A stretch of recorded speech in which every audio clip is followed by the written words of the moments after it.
함께 봉독하겠습니다. 자, 10절 시작.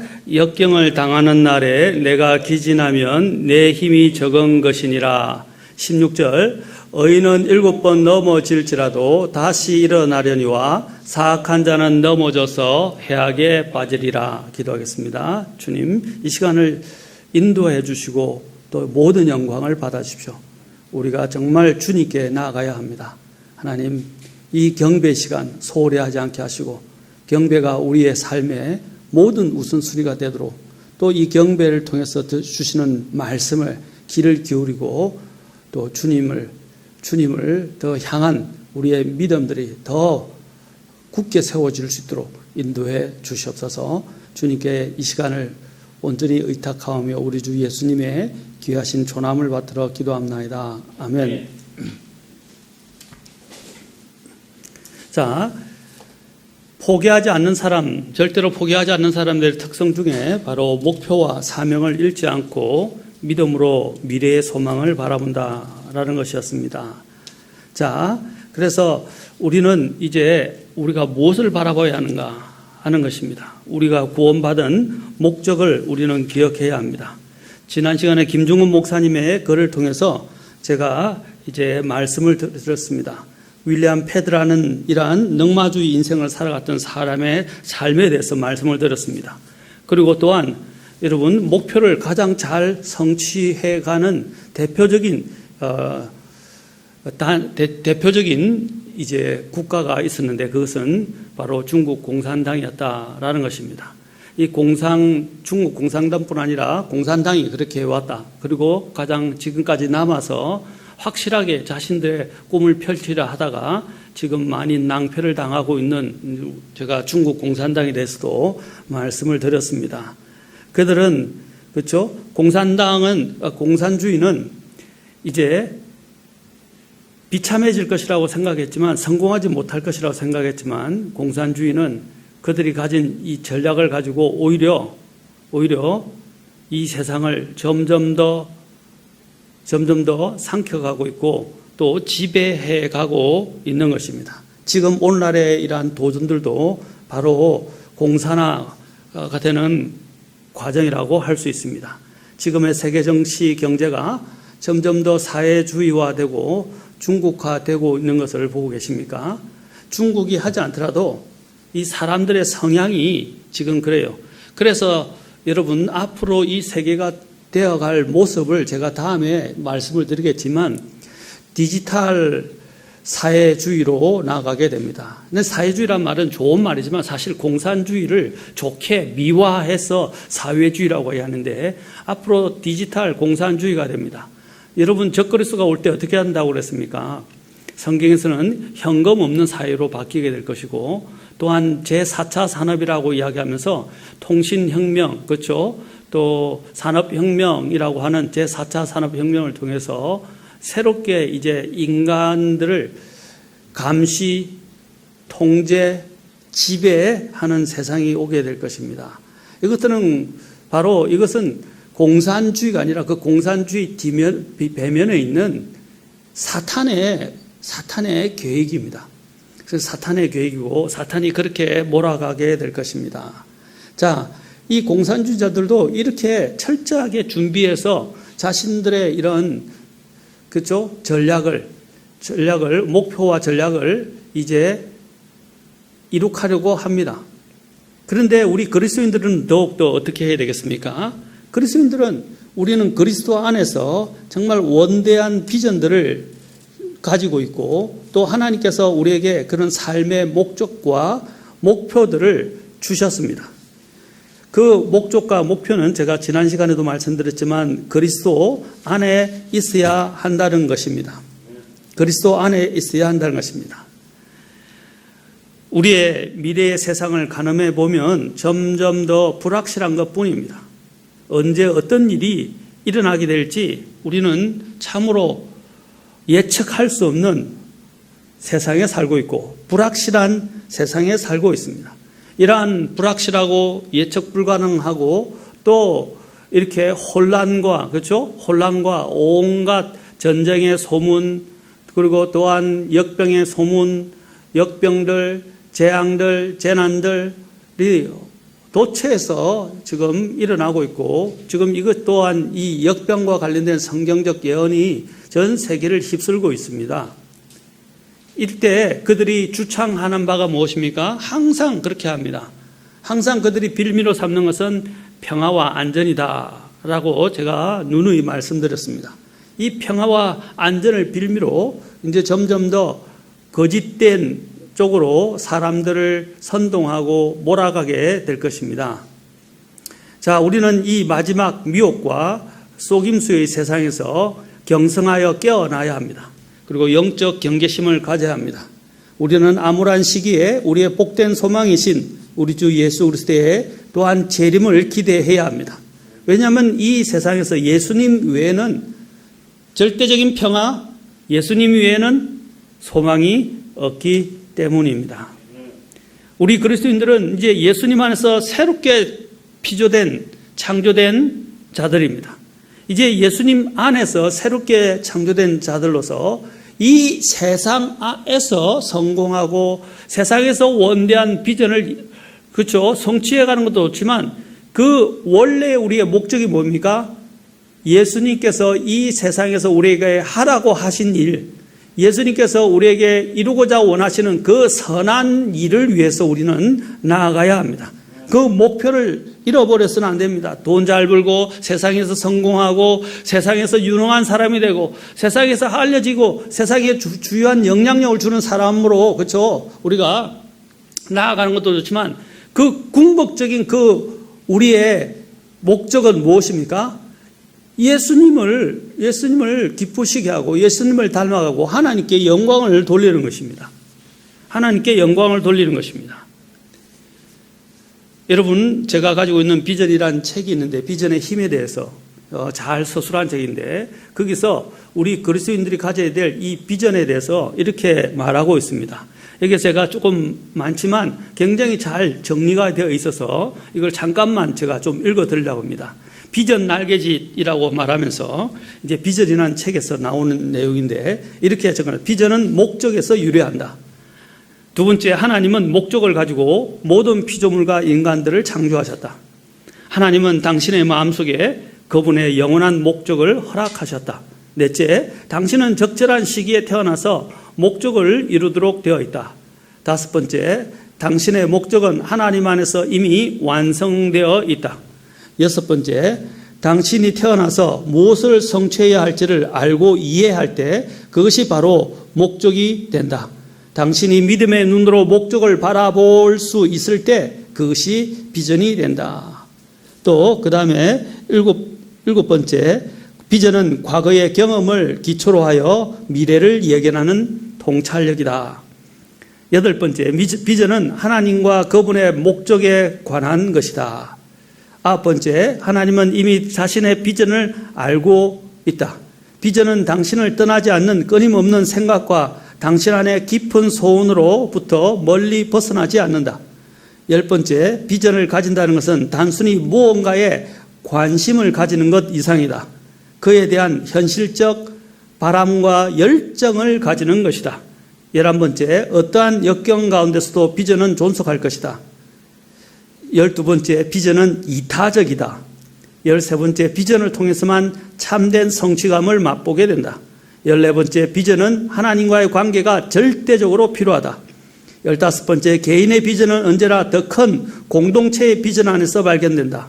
16번째, 동일한 비전을 갖고 있는 공동체의 멤버들은 그 일을 이루기 위해서 조화롭게 힘을 합쳐야 한다. 17번째, 비전은 비전을 낳는다. 그리고 또한 또 이렇게 말합니다. 또 달리 이렇게 또 정리해서 12가지를 말하는데 제가 한번 또 읽어드리겠습니다.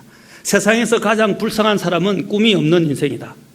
세상에서 가장 욕구 불만인 사람은 꿈은 있으나 그 꿈을 어떻게 실현시켜야 할지 모르는 인생이다. 세 번째, 모든 사람은 하나님으로부터 독특하고도 구별된 존재로 지원받았다. 네 번째, 하나님은 인생의 목적과 의미를 위한 비전을 각 사람의 마음속에 심어 주셨다. 다섯 번째, 당신에게 비전을 줄 수 있는 사람은 아무도 없다. 비전은 하나님이 부여하신 것이다. 6번째, 모든 인간은 다른 사람이 성취할 수 있는 없는 일을 이루도록 지음받았다. 자, 다른 사람이 할 수 없는 일을 하도록, 그쵸? 지음받았다. 잘 이야기하고 있습니다. 7번째, 모든 사람은 무언가 특별한 일을 하도록 창조되었다. 8번째, 비전을 가진 한 사람이 수동적으로 행하는 99명의 사람들보다 더욱 위대하다. 9번째, 당신의 은사는 세상을 향한 길을 열어 비전을 성취하도록 도와줄 것이다. 10번째, 당신 속에 있는 은사를 일깨울 책임은 당신에게 있다. 11번째, 하나님은 꿈꾸는 자들을 사랑하신다. 하나님이 비전을 주시며 원대한 꿈을 가진 자들에게로 향하신다. 비전에 집중하는 한 누구에게나 기회는 찾아오기 마련이며 그것을 포착하면 현재의 상황을 극복하여 목적을 달성할 수 있다라고 말하고 있습니다. 여러분, 잠언 29장 18절에서 뭐라고 말씀하십니까? 환상, 곧 비전이 없는 곳에서는, 환상 계시가 없는 곳에서는, 비전이 없는 곳에서는 백성이 망하거니와 법을 지키는 자는 행복하니라. 제가 전에도 말씀드렸지만 여기서 비전, 환상 계시와 무엇과 연결시키고 있어요? 법. 하나님의 법과 관련되어 있다. 법과 연관시키고 있다. 그렇죠? 비전은 하나님의 법과 연관되어 있다. 그리고 비전은 뭡니까? 하나님의 법 안에서 하나님이 우리에게 마련하신 그 뜻을 발견하고 그 뜻 가운데 걸어가는 것입니다.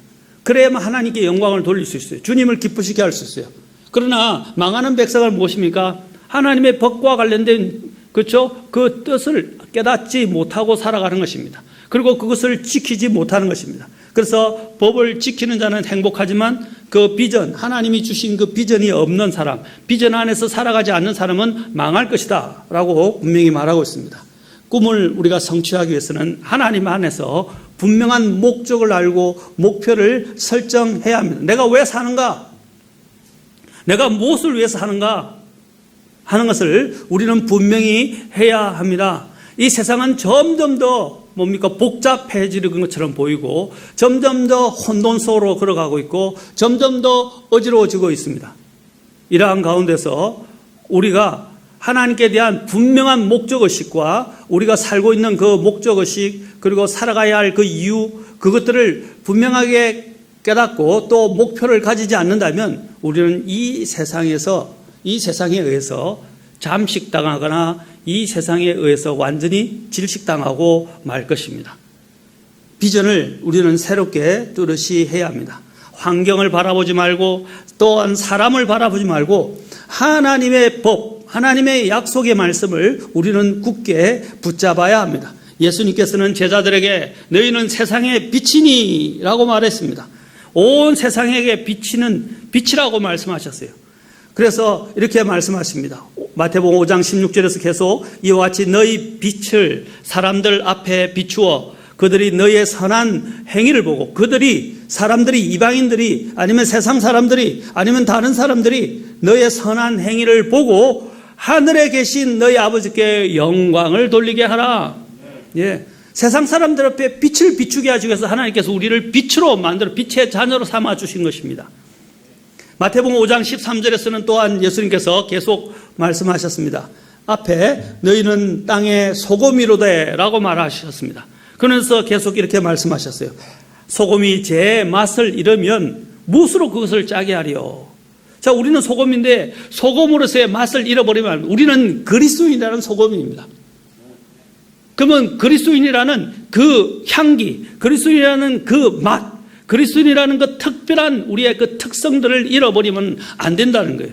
그런데 얼마나 많은 사람들이 자신이 그리스도인임을 나타내지도 않고 세상 사람들도 같이 어울려 살아가면서도 세상 사람들도 내가 그리스도인인 줄 몰라요. 우리가 그리스도인이라는 사실을 부끄러워하고요. 나타내기를 싫어하고요. 사람들이 어떻게 내가 그리스도인이라면 뭐라고 생각할까 두려워하고요. 자신이 그리스도인임을 표명하지도 않습니다. 여러분, 그래가지고 어떻게 우리가 그리스도 안에서 새로 피조된 창조물이라고 할 수 있습니까? 피조물이라고 할 수 있습니까?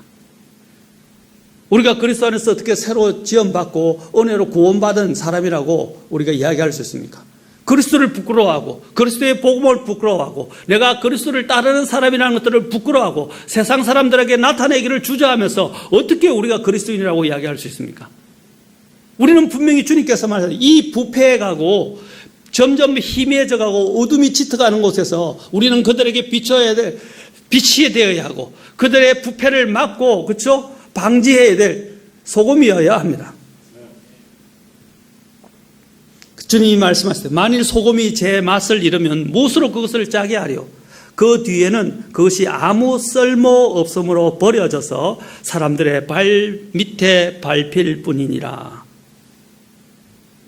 사랑하는 성도 여러분, 사랑하는 성도 여러분, 우리는 세상의 빛입니다. 그리고 땅의 소금입니다. 주님이 말씀하셨습니다. 우리는 어떻게 살아가야 하겠습니까? 세상 사람들과 똑같이 살아갈 수 없습니다. 세상 사람들이 추구하고 쫓아가는 것들을 그대로 쫓아갈 수 없습니다. 우리는 하나님의 법에 따라 살아가는 사람들입니다. 하늘의 원리에 따라 살아가는 사람들입니다. 우리의 모든 선한 모든 성품과 행위는 어디에 있습니까? 하늘에 있다고 말씀하고 있습니다. 하늘에 있다고 빌립보서 3장 20절에서 말했습니다. 그렇죠? 우리는 하늘의 원리에 따라서 살아가는 사람들입니다. 짙은 밤 험한 폭풍우가 몰아치는 밤에 등대가 빛을 잃었다고 생각해 보십시오. 그 등대 자신도 생명을 잃은 것일 뿐 아니라 그 등대의 빛만 바라보고 항해하는 모든 배들은 길을 잃게 되고 파손당하거나 침몰하고 말 것입니다. 그렇지 않습니까? 등대가 빛을 발해야 됩니다. 그 등대, 그 어둠 가운데 칠흑 같은 그 등대의 빛이 그들에게는 생명과 같은 것입니다. 여러분, 우리들은 그런 생명을 비추는 빛이 되어야 하겠습니다. 세상에 만연해가는 이런 부패와 이런 거짓과 속임수 가운데서 그 거짓과 그런 속임수와 부패를 방지하고 또 그런 속임수와 거짓을 다 드러내는 빛이 되어야 합니다. 예수님께서 빛이시고 빛으로 오셨어요. 그때 예수님께서 그 빛으로 무엇입니까? 세상에 어둠을 드러낸다고 말씀하셨어요. 어둠을 드러내는 것입니다. 우리도 그런 그리스도인의 삶을 살아야 합니다.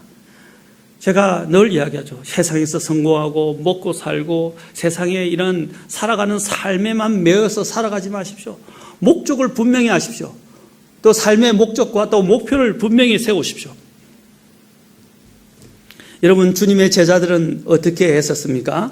우리가 주님께서 너희는 세상의 빛, 세상의 소금이라고 말씀하셨을 때 그 이야기를 들었던 주님의 제자들은 정말로 주님의 빛과 소금으로서 이 세상을 살아가고 이 세상을 변혁시키려고 그랬고 이 세상에 영향을 주었습니다. 정말 연약하고 소수였던 그 하나님의 사람들이 확고한 믿음의 소망을 가지고 전 세계에 가서 복음을 선포하게 되었고 또 빛과 소금의 역할을 감당하게 되었고 그것으로 인해서 각 시대에 엄청난 영향을 끼쳤다는 사실입니다. 그 이후에 그들의 열매들이 온 세상의 역사를 바꾸어 버렸습니다. 제가 전에도 말씀드렸죠. 기독교의 역사가 바로 이 세계사의 역사고 그 기독교의 역사의 핵심은 누굽니까? 예수님입니다. 바로 역사는 예수님의 이야기입니다. 그렇죠? 그리고 예수님의 이야기를 선포하고 예수님의 닮은 또 예수님을 따르는 사람들이 이 세상에 끼친 영향력을 그린 것이 바로 이 세상의 역사입니다.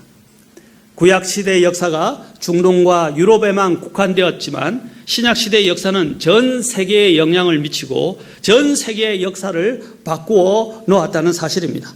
그래서 히브리서 11장 38절에서는 이렇게 말합니다. 세상은 이런 사람들에게 합당치 아니하였느니라. 믿음의 영웅들에 대해서 말하면서 세상은 이런 사람들에게 합당치 아니하였다라고 말하고 있습니다.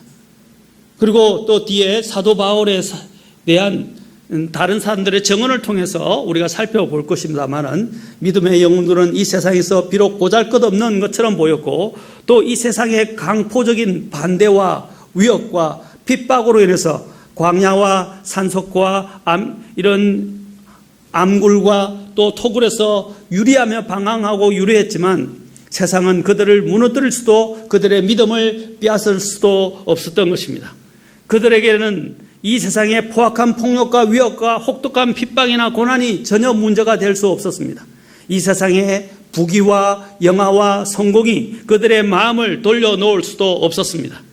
그들에게는 하나님만이 그들의 유일한 목적이요, 하나님께로부터 받은 비전과 소명을 성취하는 것만이 그들의 유일한 소망이었습니다. 그들이 핍박자들과 이런 많은 압제하는 압제자들의 위협과 고난 가운데서도, 고난을 핍박을 받으면서도 그 고난을 감수하며 비록 유리하며 쫓겨다니고 숨어다니고 또 당당히 또 순교도 당했지만 그들은 분명히 우리 구주 예수 그리스도와 하늘 본향에 대한 열망을 가지고 소망을 가지고 살았다는 것입니다. 그들은 육신의 눈으로는 볼 수 없는 것을 믿음으로 그들은 보았고 세상이 바랄 수 없는 것들을 소망하며 걸어갔습니다. 그들이 갖가지 형태의 고난과 핍박을 받았지만 세상이 그들의 마음을 결코 돌려놓거나 그들의 믿음을 빼앗을 수 없었던 것입니다. 믿음의 눈으로 세상을 바라보는 자는 세상에 별로 기대하거나 의지할 만한 가치가 없는 것이라는 것을 깨닫게 되는 것입니다. 사도 바울의 경우를 보십시오. 사도 바울과 그의 이제 일행들이 복음을 전했을 때, 이제 특히 대표적으로 바울과 실라였죠. 그때 그 바울과 실라의 전하는 복음에 대해서 이제 반발하고 시기하는 유대인들이 있었어요.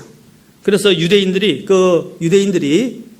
이제 야손의 집에 습격을 해서 쳐들어와서 야손과 그의 형제들을 끌고 도시의 지리자들에게 가서 이렇게 외쳤습니다.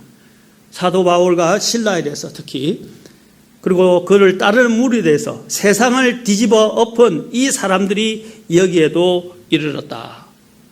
세상을 뒤집어 엎은 이 사람들이라고 말하고 있습니다. 여러분, 이것이 얼마나 그들이 막강한 영향력을, 복음을 통해서 막강한 영향력을, 그렇죠? 그들에게 끼쳤는지를 보여주고 있습니다.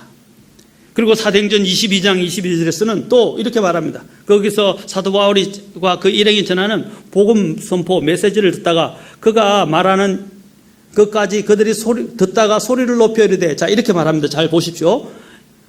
이런 놈은 이 땅에서 없애버리라. 그를 살려두는 것은 마땅하지 아니하다. 이 대단한 말을 들었죠? 땅에서 없애버리라. 여러분, 세상은요, 우리가 그리스도를 따르고 그리스도의 복음을 전하고 그리스도의 명령을 지키고 그리스도로 살아가면 우리를 미워할 수밖에 없습니다. 그래서 심지어는 제가랴고 합니다. 여러분, 공산주의가 일어났을 때 가장 먼저 하는 일들이 무엇입니까? 기독교를 탄압하는 것입니다. 종교를 탄압할 뿐 아니라 결국에는 기독교를 탄압합니다. 왜? 그들의 가장 큰 적은 기독교이기 때문입니다. 여러분, 기독교를 없애버리려고 하는 것입니다. 지금 전 세계에서 일어나는 움직임도 그렇고 특히 우리나라에서 일어나는 움직임도 마찬가지예요. 기독교를 없애려고 하는 겁니다. 그들이 기독교를 없애려고 하는 이유가 뭡니까? 하나님을 미워하기 때문입니다. 그들은 무신론자들이에요. 무신론자라지만 그들은 무엇입니까? 그들은 나름대로 우상이 있어요. 모태똥이 있고 김일성이 있고, 그렇죠? 레닌이 있고, 온 곳에 그들은 사람을 형상화시켜서, 특히 보십시오. 우리가 북한 공산당을 이야기할 때 뭐라고 그럽니까? 김일성주의라고 그러잖아요. 중국을 이야기할 때 모태똥주의라고 그러잖아요. 그리고 또한 마오이즘이라고 그러잖아요. 마오쩌둥, 그렇죠? 모태똥주의라고. 그들은 항상 무엇을 합니까? 기독교인들을 죽이려 합니다. 왜? 그 기독교인들이 믿고 있는 하나님을 싫어하고, 그렇죠? 대적하기 때문입니다. 그들은 무신론이라고 하지만 사실은 그들은 우상을 두고 있습니다. 그러는 무신론을 가지고 또한 하나님을 대적한다고 말합니다. 여기 있는 말처럼 이런 놈은 이 땅에서 없애버리라. 그를 살려두는 것은 마땅하지 아니하다. 이것이 세상이 하는 거예요. 하나님을 대적하는 세상이 하는 것입니다. 주님께서 말씀하셨어요. 그들이 너희를 미워하고 그저 핍박하는 것은 너희를 미워하기 때문이 아니라 나를 미워하기 때문이다 라고 말씀하셨어요. 나를 미워하기 때문이다. 사랑하는 성도 여러분, 믿음으로 사는 사람은 이 세상이 제공하는 것들에 의해서 절대 만족을 얻지 못하게 되고 세상이 가하는 위협과 목숨의 위험과 혹독한 핍박도 큰 문제가 되지 못합니다. 주님께 비전을 갖고 믿음의 삶을 사는 사람은 이 세상에서의 삶이 아니라 하나님 왕국에서의 삶을 소망하며 사는 사람들인 것입니다. 그래서 주님께서 가르쳐 주신 기도에 뭐가 되었습니까? 왕국이 하늘에서 이루어진 것 같이 땅에서도 이루어지기를 원한다라고 기도하라고 말씀하셨어요. 제자들에게 말씀하셨어요. 그것은 우리에게도 마찬가지입니다. 우리의 재림을 우리가 기대하는 것은 예수님을 보는 것도 있지만 예수님께서 이 땅에 오셔서 그분의 왕국을 설립하고 우리가 그 왕국에서 예수님과 함께 사는 거 아닙니까? 예수님이 오셔야만 평화와 진정한 평화, 그렇죠? 의가 있는 이 세상이 될 것입니다. 그리고 우리는 그 왕국에서 예수님과 함께 살게 될 것이고 또 예수님과 함께 다스리게 될 것입니다. 사도 바울은 바로 이것을 바라보며 살았습니다. 그래서 사도 바울은 구원받고 난 다음에 제가 지난 시간에 말씀드렸지만 제일 먼저 회심하고 난 다음에 하나님께 뭐라고 물었다고 그랬습니까? 사도행전 9장 6절에서는 주여 내가 무엇을 하기 원하시나이까? 주여 내가 무엇을 하기 원하시나이까? 그냥 세상에서 내 꿈을 이루는 것이 아니라 주님 안에서 꿈을 이루어서 결국에는 하나님께 영광을 돌리는 삶을 살아야 된다는 것입니다. 사도행전 22장 또 10절에서 사도 바울은 자신에 대한 간증을 통해서 또 이렇게 말합니다. 내가 이르되 주여 내가 무엇을 하여야 하리까? 아까는 주여 내가 무엇을 하기를 원하시나이까 하고 물었습니다. 그런데 또 여기서는 뭐라 했어요? 무엇을 하여야 하리까? 라고 말했어요. 그러자 주님께서 한 도시 다마스쿠스로 들어가라 라고 말씀하셨어요. 그리고 내가 하도록 정해놓은 모든 일을 거기서 듣게 되리라 라고 말씀하셨어요. 하나님이 그를 위해서 그렇죠? 예비해 놓으신 그 일, 선한 일, 그 일을 위해서요 이제 듣게 될 것이고 그 일을 통해서 너가 내게 영광을 돌리는 삶을 살 것이다 라고 말씀해 주신 것입니다. 에베소서 2장 2절부터 8절부터 10절에도 주님께서 우리를 구원하신 목적에 대해서 분명히 말합니다. 에베소서 2장 10절에서는 이렇게 말합니다. 우리는 그분의 작품이요 그리스도 예수님 안에서 선한 행위를 하도록 창조된 자들이라. 선한 행위를 하도록 창조된 자들이니라. 하나님께서 그 선한 행위를 미리 정하신 것은 우리가 그 행위 가운데 걷게 하려 하심이라. 자, 선한 행위를 하도록 창조되었다. 이 말씀을 이해 잘 하십니다. 구원받은 게 전부가 아니에요. 구원은 시작에 불과합니다. 그런데 구원에는 목적이 있다는 거예요. 그 목적을 주님은 오늘 말씀하십니다. 뭘 위해서? 그리스도 예수님 안에서 선한 행위를 그리스도 예수님 안에서 선한 행위를 하도록 창조된 자들이다. 누구 안에서요? 그리스도 예수님 안에서 선한. 그냥 선한 행위가 아니에요. 그리스도 예수님 안에서. 디도서 2장 12절부터 14절에서도 우리를 구원받은 목적에 대해서 이야기를 합니다. 디도서 2장 14절에서는 결국 이렇게 이야기합니다. 그분께서 우리를 위하여 자신을 주심은 모든 불법으로부터 친히 우리를 구속하시고 정결하게 하사, 자 보세요. 선한 행위에 열심을 내는 백성, 곧 자신을 위한 특별한 백성이 되게 하려 하심이라. 우리를 구원하시고 구속하신 이유가 뭐라고요? 예? 우리의 죄를 씻기시고 불법으로부터 우리를 구속하시고 정결하게 하신 이유가 뭐라고요? 선한 행위에 열심을 내는 백성, 곧 뭡니까? 그분을 위한 특별한, 그렇죠? 백성으로서 선한 행위, 그분이 우리에게 정하신 아까 그리스도 예수님 안에서 선한 행위, 그것을 하기 위해서 하도록 우리를 구속하셨다라는 것입니다. 디도서 3장에서 디도서는요 계속 이 선한 행위를 계속 강조해요. 가장 많은 선한 행위를 강조하는 책이 바로 디도서입니다. 이 디도서에서도 또 말하면 3장 6절부터 8절에서 말하고 있는데 자, 3장 6절부터 보게. 예수 그리스도 곧 우리의 구원자를 통하여, 자, 우리의 구원자 누구? 예수 그리스도를 통하여 우리에게 성령님을 풍성히 부어 주셨으니, 이것은, 자, 이것이 목적인 거예요. 이것은 우리가 그분의 은혜로 의롭게 되어 영원한 생명의 소망에 따라 상속자가 되게 하려 하심이라. 자, 상속자란 말이 먼저 나오죠. 그 다음에 두 번째 8절에 이것은 또 신실한 말이로다. 원하건대 너는 확고하게 이것들을 단언하라. 그 목적은, 자, 보세요. 그 목적은, 잘 보세요. 하나님을 믿은 자들이 조심하여 선한 행위들을 지속하게 하려 함이라. 자, 선한 행위들을 지속하면서 어떻게 해요? 조심하면서, 분별하면서, 조심하면서 뭘 하라고요? 선한 행위들을 지속하라. 이것들은 선하며 사람들에게 유익하니라. 그리고 그 뒤에 바로 이어서 또 3장 14절에서도 또 계속 말합니다. 우리에게 속한 사람들도 필요한 용도를 채워주기 위해 선한 행위를 지속하는 것을 배워 열매 없는 자가 되지 않게 하라. 보십시오. 선한 행위를 지속하는 것, 지금 계속 그걸 강조하고 있잖아요. 그 목적은 무엇입니까? 우리가 선한 행위를 하는 목적이 무엇입니까? 자, 선한 행위를 하는 목적, 베드로전서 2장 12절에서 말합니다. 이방인들 가운데 너희 행실을 정직하게 하라. 이것은 그들이 너희들어 악을 행하는 자라고 비방하다가도 자기들이 바라볼 너희의 선한 행위들로 인해 돌아보시는 그날에 하나님께 영광을 돌리게 하려 함이라. 그 선한 행위들로 인해서 그 목적이 뭐라고요?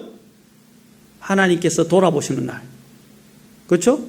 돌아보시는 날에, 그날에 하나님께 영광을 돌리게. 돌아보시는 날이 뭐예요? 주님 재림과 관련되어 있는 거예요. 그날에 어떻게 한다고요? 하나님께 영광을 돌리게. 종말과 재림에 대해서 이야기하는 거예요. 그날은 지금. 사랑하는 성도 여러분, 우리의 목적을 잃어버려서는 안 됩니다. 우리의 목표를 분명히 해야 됩니다. 이 목표 안에서 사도 바울은 자신에 대해서 뭐라고 선언했습니까? 그는 자신 안에 대해서 뭐라고 선언했어요? 고린도전서 15장 31절에서는 나는 날마다 죽노라. 나는 날마다 죽노라. I die daily. 나는 날마다 죽노라 라고 선언했던 것입니다. 그리고 로마서 14장 8절에서는 우리가 살아도 주를 위해 살고 죽어도 주를 위해 죽나니 그러므로 살든지 죽든지 우리는 주의 것이로다. 주의 그리스도 것이로다. 또 빌립보서 1장 20절에서는 이렇게 사도 바울은 계속 말합니다. 나의 간절한 기대와 소망에 따라. 자, 그의 기대와 소망, 이게 비전이죠. 그렇죠? 내가 아무 일에든지 부끄러워하지 아니하고 항상 그러하였듯이 지금도 온전히 담대하여. 자, 보세요. 살든지 죽든지 내 몸에서 그리스도를 높이고자 하나니. 사도 바울의 목적과 목표는, 삶의 목적과 목표는 분명했어요. 분명했다는 것입니다. 한 가지였어요. 단순했어요. 사랑하는 성도 여러분, 우리는 얼마나 많은 꿈들이 있습니까? 여러분, 전도서에서 뭐라고 그랬습니까? 꿈들이 많으면 헛된 것도 많다고 그랬어요. 꿈들이 많으면 헛된 것도 많다고 전도서에서 말씀하셨어요. 우리의 꿈은 단순해야 합니다. 우리의 꿈은 분명해야 합니다. 우리의 꿈은 한 가지여야 합니다. 빌립보서의 주제가 뭡니까? 어떤 사람들은 그리스도 안에 갖는 기쁨이라고 그러는데, 기뻐하라 라고 말하는데, 그 안에서 빌립보서의 사실 주제는 무엇이냐? 예?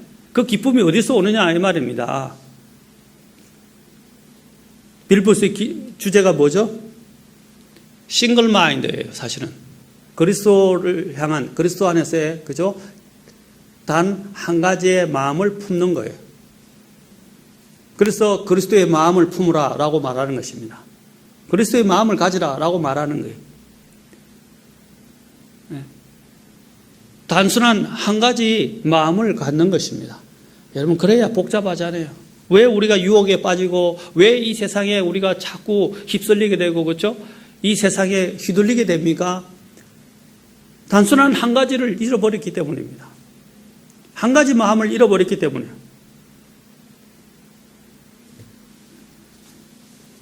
사랑하는 성도 여러분, 사도 바울의 삶의 목적과 목표를 우리는 생각해봐요. 특히 이 세상이 갈수록 더 이렇게 어려워지고 더 힘들어지고 더 복잡하고 더 믿음의 생활을 유지하기 어려워지는 심지어는 이런 기독교에 대한 거짓된 비난과 그렇죠? 또 탄압과 또 많은 이런 압박들이 앞으로는 핍박들이 있을 것입니다. 이런 가운데서 어떻게 우리가 살아가야 되겠습니까? 사도 바울은 그리스도를 잊지 않았고 그리스도 안에서 그는 항상 주를 위해서 살고자 했습니다.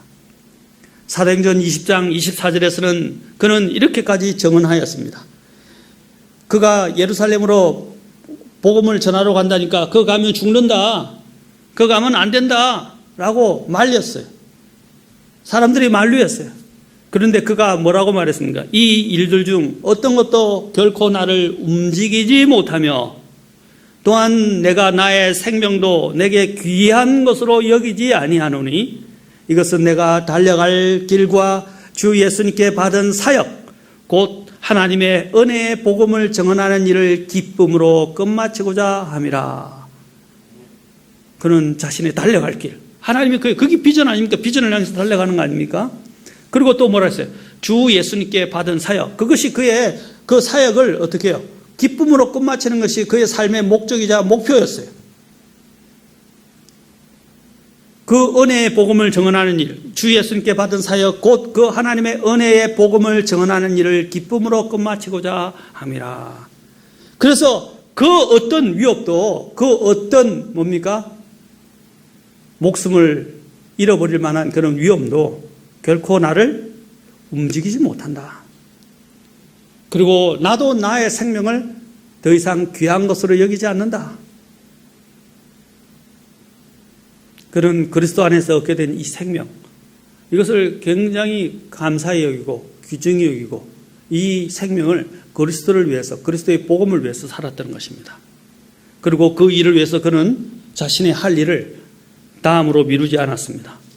그는 하루하루를 주님께 신실하게 드리며 살았습니다. 우리 성도의 관심은 항상 하나님이 우리에게 주신 그 비전, 미래의 비전을 향해야 할 것입니다. 우리가 아직 이스라엘 백성들이 출애굽을 해서 가나안에 들어가지 못했을 때, 그렇죠? 그 하나님이 주실 가나안 땅을 바라본 믿음의 사람들처럼 우리도 아직 완전한 하나님이 주시는 그 복된 곳, 천국에 아직 이르지 못했지만, 그렇죠? 그 천국, 그 하늘 왕국, 하나님이 우리에게 마련한 그렇죠? 하늘의 왕국이 우리의 주제가 되어야 합니다. 아브라함과 모세와 여호수아와 갈렙처럼 하나님을 믿고 하나님의 약속을 불신하지 않고 주님께서 우리에게 주신 목표와 비전을 잃지 않고 그것을 확인하고 붙잡아 나아가야 합니다.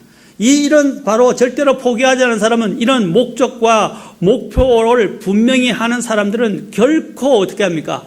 낙심하지도 않고 또한 넘어져도 미끄러지지 않고 다시 일어서고 또한 어떻게 합니까? 세상에 휘둘리지 않고 삶을 포기하지 않고 절대 포기하지 않고 앞으로 나아가게 된다는 것입니다. 아브라함과 모세와 여호수아와 갈렙을 잘 생각해 보십시오. 아브라함은 어떻게 했습니까? 그가 아이를 가질 수 없는 나이인데도 하나님께서 말씀하신 약속을 믿었습니다. 그래서 그는 100세의 아들을 낳았습니다. 사라는 90세였죠. 태가 죽었다고 되어 있어요. 성경은 태가 죽었었다고. 나이가 90세인데. 그런데 하나님이 그에게 사라를 통해서 약속의 자녀 이삭을 주셨습니다. 모세는 80세가 되었을 때 이스라엘 백성을 이집트로부터 탈출시켜서 역사를 창출했습니다. 여호수아와 갈렙은 하나님을 신뢰하고 그 무엇도 두려워하지 않았고 신실하신 하나님의 약속을 붙들므로 인해서 어떻게 했습니까? 바로 가나안 땅, 그렇죠? 가나안 땅으로 갔습니다. 그 가나안 땅에 거대한 거인들이었던 아낙 자손들도, 아낙 족속들도 어떻겠습니까? 그들의 믿음을 결코 꺾을 수 없었던 것입니다. 사람들은 그 아낙 자손들의 그 거인을 보고 자신들은 메뚜기라고 하면서 겁을 먹고, 그렇죠? 불평하고 하나님 앞에서 불신의 마음을 드러냈습니다. 그런데 여호수아와 갈렙은 결코 그런 것들에 의해서 그들의 믿음이 꺾이지 않았습니다. 그들은 의심하지 않았습니다. 그들은 뭐라고 말했습니까? 재밌는 말이 나와요. 민수기 14장 9절에 보면 그들이 이렇게 말합니다. 그 탐지했던 여호수아와 갈렙이 그들이 탐정꾼들 중에 나머지는 다 어떻게 했습니까? 전부 두려워하고 가나안 땅에 들어가지 말자고 이야기를 했어요. 불신과 의심, 그렇죠? 예, 가득 찼었습니다. 그리고 불평을 했습니다. 그리고 백성들을 선동했습니다.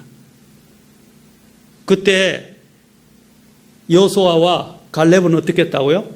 자기 옷을 꽉 찢으면서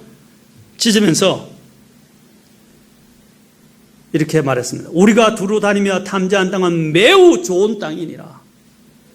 주께서 우리를 기뻐하시면 우리를 이 땅으로 데리고 들어가시고 그것을 우리에게 주시리라. 그것은 젖과 꿀이 흐르는 땅이니라. 오직 우리는 보시오. 너희는 주를 대적하여 반역하지 말며 또 그 땅의 백성을 두려워하지 말라 하면서 아주 재밌는 말을 합니다. 자, 여러분 보십시오. 뭐라고 합니까? 그들은 우리의 양식이니라. 사실 여기 킹제임스 보면 for they are bread for us. bread for 우리를 위한 뭡니까? 여기서 빵은 이때 그 뭡니까? 주식이죠. 그럼 우리말로 이렇게 쉽게 풀어서 하면 저는 그렇게 하면 되겠어요. 이것은 그들은 우리의 밥이다. 그들은 우리의 밥이야. 그러면서 믿음을 이렇게 선포합니다.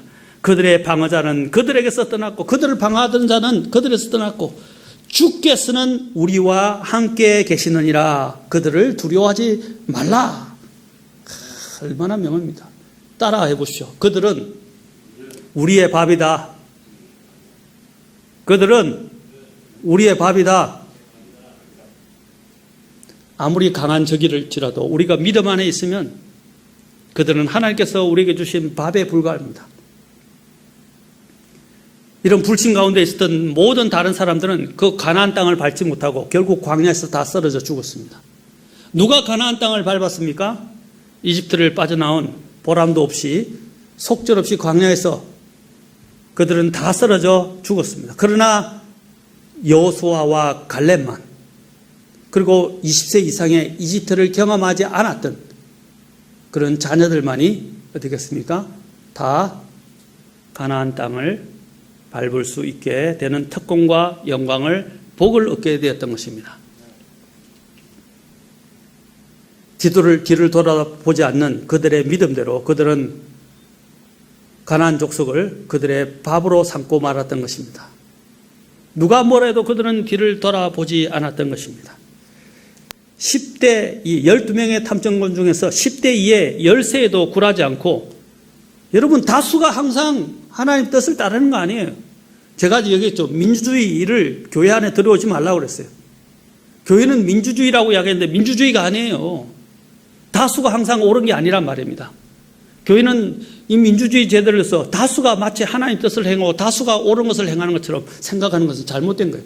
성경에서 이야기한 적이 없어요.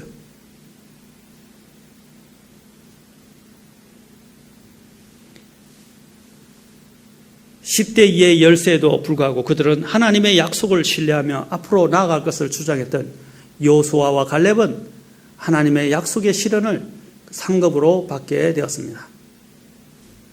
그 후에도 그 두 믿음의 용사는 가나안 정복하는 데 있어서도 지대한 공헌을 하게 되었습니다. 그 중에 대표적으로 갈렙을 우리가 잘 알죠. 그 갈렙이 다른 사람들이 점령하기 어려워하는 산지를 나에게 달라고 했습니다. 내가 85세인데 나이가 얼마나 많습니까? 그렇죠? 85세. 자, 모세와 같이 85세지만 내가 이렇게 강건한데, 그래서 그날 사람들이 두려워하고 정복하기를 꺼려하는 그 산을 내게 주소서라고 갈렙이 선언했던 것입니다. 요구했던 것입니다. 이 얼마나 대단한 믿음입니까?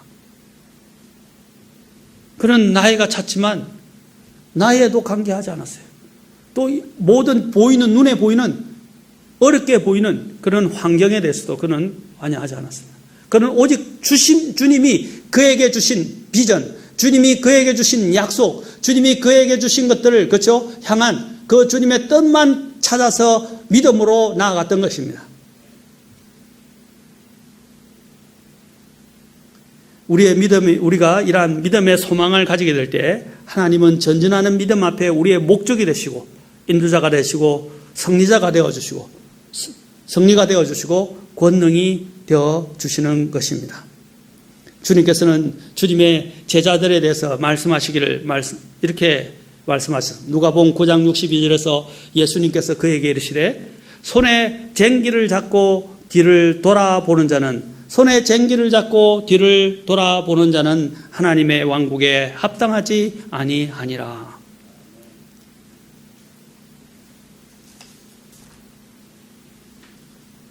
여러분, 우리는 하나님의 왕국을 상속으로 받을 자들입니다.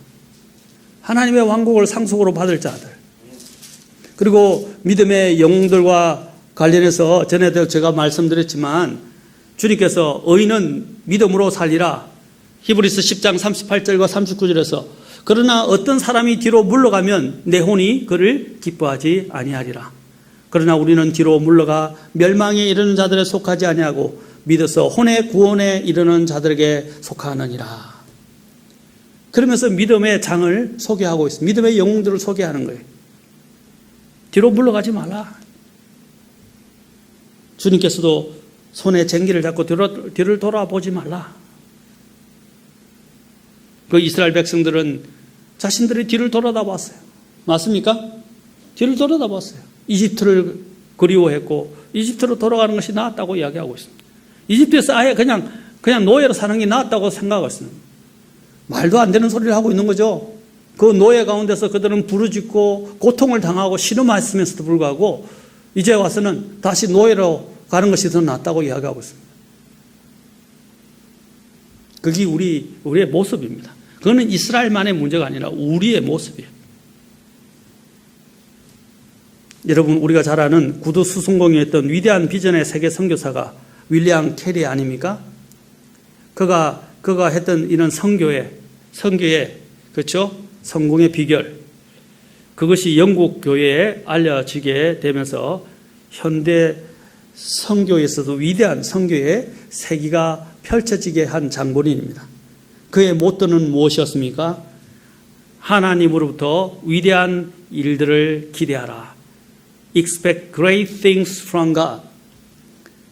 하나님부터 위대한 일들을 뭐라고 그랬어요? 기대하라. 그리고 하나님을 위해 위대한 일들을 성취하라. 하나님을 위해 위대한 일들을 성취하라. Attempt great things for God. 이게 얼마나 놀라운 모토입니까?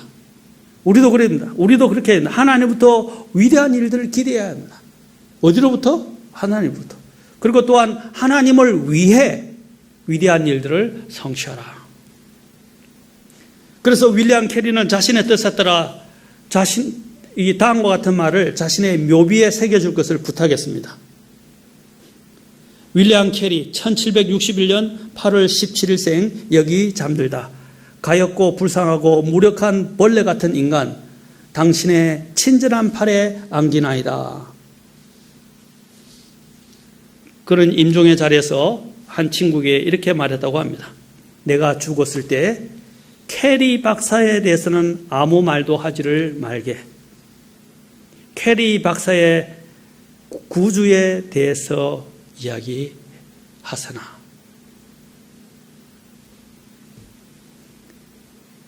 여러분, 우리는 아무것도 아닙니다. 우리는 주님의 은혜로 지금 살고 있는 것입니다. 우리가 전에도 제가 보였지만 짐 엘리엇은 뭐라고 말했습니까? 짐 엘리엇은 영원한 것을 얻기 위해 영원하지 않은 것을 버리는 자는 절대 어리석은 자가 아니다.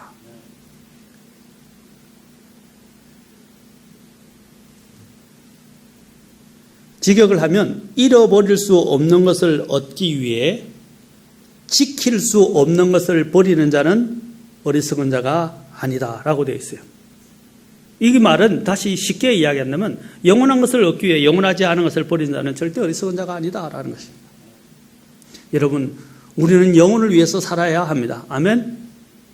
그래서 사도 바울이 디모데전서 6장에서 뭐라고 했어요? 2번이나 영원한 생명을 붙들라라고 했어요. 영원한 생명을 붙들라 2번이나 말하고 있어요. 우리는 이제 좋은 것을 보도록 훈련해야 합니다. 좋은 것을 보도록, 결론적으로 우리는 좋은 것을 보도록 훈련해야 합니다. 요한복음 8장 56절에 보면 아브라함은, 주님께서 말씀하시기를, 아브라함에 대해서 말씀하시기를, 너희 아버지 아브라함은 나의 날 보기를 기뻐하다가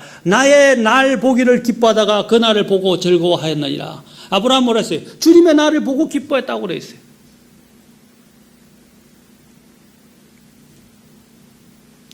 히브리서 10장 32절에서는 의인들은 뭐라고 그랬습니까? 온갖 비방과 고난 가운데서 구경거리가 되었지만 그들은 하늘의 영구한 실체를 바라보며 살았다고 말하고 있습니다. 하늘의 영구한 실체를 바라보며 살았다는 것입니다.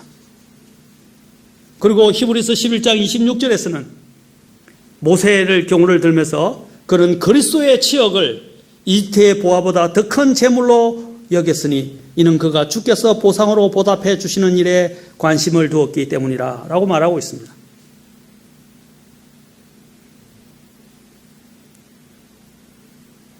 히브리서 11장 16절에서 아브라함과 모세와, 그렇죠? 아브라함과 이삭과 야곱, 그들을 이야기하면서 이제는 그들이 더 좋은 본향을 사모하니 곧 하늘의 본향이라.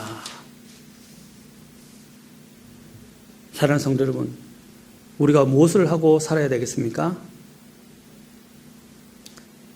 무엇을 위해 살아야 되겠습니까? 오늘 우리의 꿈은 너무 희미해지고 있습니다. 오늘 그리스도인이라는 사람들이 그리스도인을 나타내지도 못하고 무엇을 위해 살아가는지도 모르고 살아가고 있습니다. 그냥 막 살아가요. 인생을 막 살아갑니다. 그냥 인생이 이끄는 대로, 세상이 이끄는 대로, 세상이 주어지는 대로, 현실의 문제에 급급하고 현실의 이 세상에서 우리에게 막 닥치는 대로 그것을 해결하려고 급급하고 뛰어다닙니다. 내가 무엇을 위해서 어떻게 살아야 되는지, 무엇을 하면 살아야 되는지에 대한 개념도 없어지고 자꾸 희미해지고 있습니다. 사랑하는 성도 여러분, 정신을 차리십시오. 깨어나십시오. 잠자는 자여 일어나라 라고 사도 바울이 에베소 교회 성도들에게 말했습니다. 잠자는 자여 일어나라, 깨어나라. 어느 날 깨꼬리가 풀이 죽어서 한 지혜로운 자가 너 왜 요새 노래가 없지 하고 물었습니다.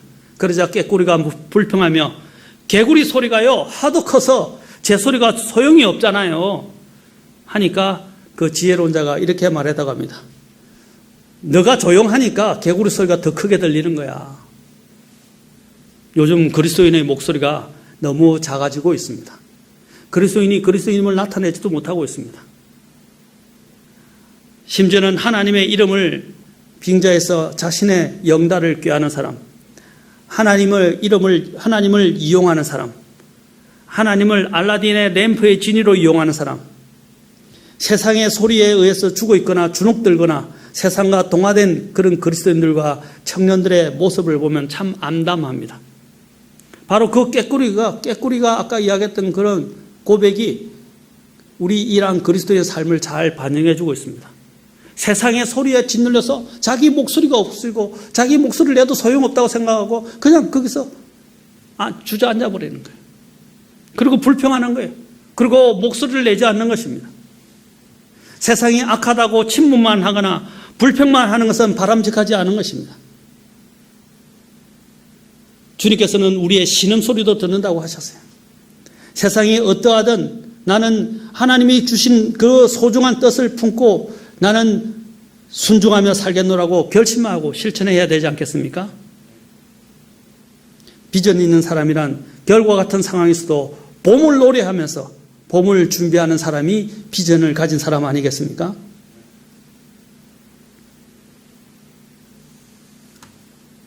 그런 사람들은 결국 겨울을 잠재우게 될 것입니다.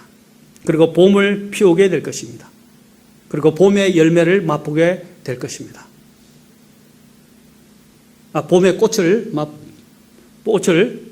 맛보게 될 것입니다. 사랑하는 성도 여러분, 그리스도 안에서 비전을 다시 세웁시다.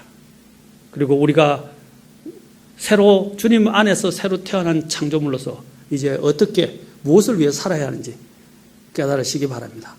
오늘 분명히 아십시오. 제가 이렇게 말씀드리는 이유는 때가 얼마 남지 않았기 때문입니다. 주님을 섬길 수 있는 날도, 주님께 경배할 수 있는 날도, 우리가 주님을 위해서 살 수 있는 날도 얼마 남지 않았습니다. 주님이 오셨을 때 후회하고 부끄러운 모습으로 서지 않고 주님 앞에서 칭찬과 존귀와 영광을 얻는 그런 모든 그리스도인이 되시기를 주의 이름으로 축원합니다. 포기하지 마십시오. 주님 안에서 비전을 가지십시오. 삶의 목적과 목표를 분명히 하시기 바랍니다. 기도하시겠습니다.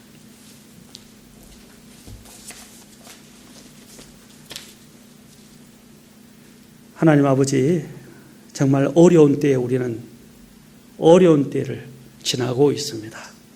이제 마지막을 향해서 이 세상은 다름질하고 있습니다. 이러한 마지막 때 우리는 어떻게 서야 하겠습니까? 무엇을 해야 하겠습니까? 어떻게 살아야 하겠습니까? 주님이 주신 비전이 끊기지 않게 도와주십시오. 주님이 주신 그 믿음의 소망을 붙들게 도와주십시오. 믿음 안에서 걸어가게 도와주십시오. 세상에 의해서 휘둘리고 또 좌지우지되는 그런 그리스도인이 아니라 세상을 거스르고 세상이 뭐라고 하든 하나님의 우리에게 주신 그 비전을 이루어 주님을 기쁘시게 하고 주님께 영광을 돌리는 그리스도인들이 다 되게 도와주시옵소서. 정말 내가 그리스도 안에서 꿈을 세우게 도와주시옵소서. 그래야 포기하지 않는 그리스도인의 삶을 살아가게 하옵소서. 주님 감사합니다. 우리를 정말로 저 멸망으로부터 건지셔서 우리를 구원해 주시고 영원한 생명을 주시고 하늘의 소망을 주신 우리 주 예수 그리스도의 사랑에 감사드리며 우리를 구원해 주신 예수 그리스도의 귀한 전함을 받들어 기도합나이다. 아멘.